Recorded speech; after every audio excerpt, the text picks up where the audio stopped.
നടിയെ ആക്രമിച്ച കേസിൽ ഗൂഢാലോചനയുണ്ടെന്ന ചർച്ചയ്ക്ക് വഴിവെച്ചത് മഞ്ജു വാര്യരുടെ ആദ്യ പ്രതികരണമാണ്. ഗൂഢാലോചന നടന്നെങ്കിൽ അതിനു പിന്നിൽ പ്രവർത്തിച്ചവരെ നിയമത്തിനു മുന്നിൽ കൊണ്ടുവരണം. അതിന് പൂർണ്ണ പിന്തുണ നൽകുമെന്നും നടി തുറന്നടിച്ചു. കേരളം മുഴുവൻ ആക്രമിക്കപ്പെട്ട തന്റെ സുഹൃത്തിനൊപ്പം നിൽക്കണമെന്നും മഞ്ജു ആവശ്യപ്പെട്ടു. ഫെബ്രുവരി 19 വൈകിട്ട് എറണാകുളം ദർബാർ ഹാൾ ഗ്രൗണ്ടിൽ നടിക്ക് ഐക്യദാർഢ്യം പ്രഖ്യാപിച്ച് സിനിമാ പ്രവർത്തകരും സിവിൽ സൊസൈറ്റിയും നടത്തിയ അവൾക്കൊപ്പം പരിപാടിയിലായിരുന്നു മഞ്ജുവിന്റെ പ്രതികരണം. അന്വേഷണത്തിന്റെ ഗതി മാറിയത് അവിടെ നിന്നാണ്. ഇതിന് പിന്നിൽ നടന്നിരിക്കുന്നത് ഒരു ക്രിമിനൽ ഗൂഢാലോചനയാണ്. ഈ ഒരു ഗൂഢാലോചനയ്ക്ക് പിന്നിൽ പ്രവർത്തിച്ചവരെ നിയമത്തിന് മുന്നിൽ കൊണ്ടുവരാൻ ഉള്ള പ്രവർത്തനങ്ങൾക്കെല്ലാം അങ്ങേയറ്റം പൂർണ്ണമായ പിന്തുണ നൽകുക എന്നതാണ് നമുക്കിവിടെ ചെയ്യാൻ സാധിക്കുക. ഗൂഢാലോചന നടന്നിട്ടുണ്ടെന്നും അതിനു പിന്നിൽ പ്രവർത്തിച്ചത് ആരാണെന്നുമായി പിന്നീടുള്ള അന്വേഷണം.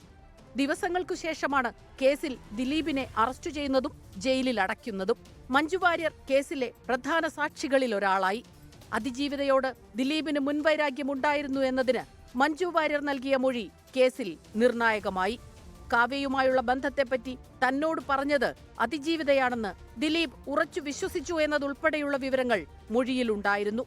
സിനിമാ മേഖലയിൽ പലരും പോലീസിനു നൽകിയ മൊഴി കോടതിയിൽ മാറ്റിപ്പറഞ്ഞപ്പോഴും അതിജീവിതയ്ക്കൊപ്പം ഉറച്ച പിന്തുണയുമായി അന്നും ഇന്നും മഞ്ജുവുണ്ട്.